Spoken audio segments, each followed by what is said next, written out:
I'm passionate about helping people become the best person they can be through employment. That's what I do. I think one of the biggest myths about the current opioid crisis is that it's experienced only by those who are economically disenfranchised or among the poorest of our citizens. It's an equal opportunity offender.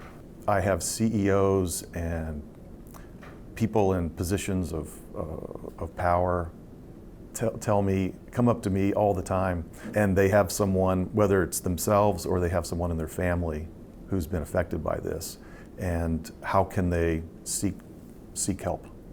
I have a rewarding position here at App Foundation. I believe in people until they believe in themselves. So my team and I help people living with substance use disorders go back to work. So we are called supported employment. We engage people wanting to get back into the workplace. We help them develop a plan, what they want to do, what's in their heart, what's their desire.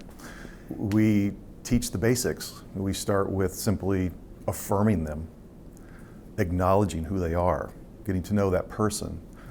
That's the unspoken part of the job that we do. Yes, we help people identify positions to apply for those positions, discuss interview strategies and walk them through that process, land a job and then keep a job. But there's also the esteem building process. We have to help rebuild that person.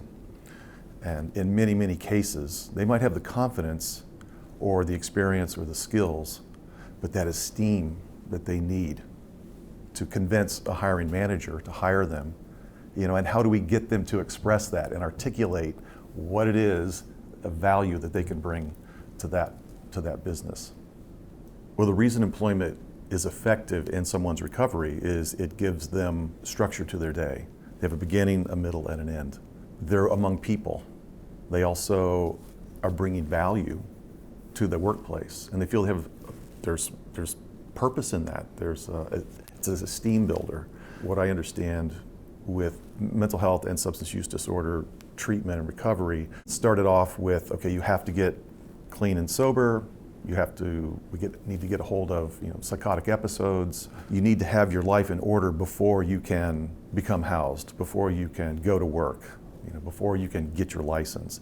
And now recovery is understood to be everything at once. It's living into who you are as a person. So every day has that meaning, and you try to incorporate all those things that it means to be human and what we do in this world straight away. They're learning the commitment. So we have a covenantal relationship.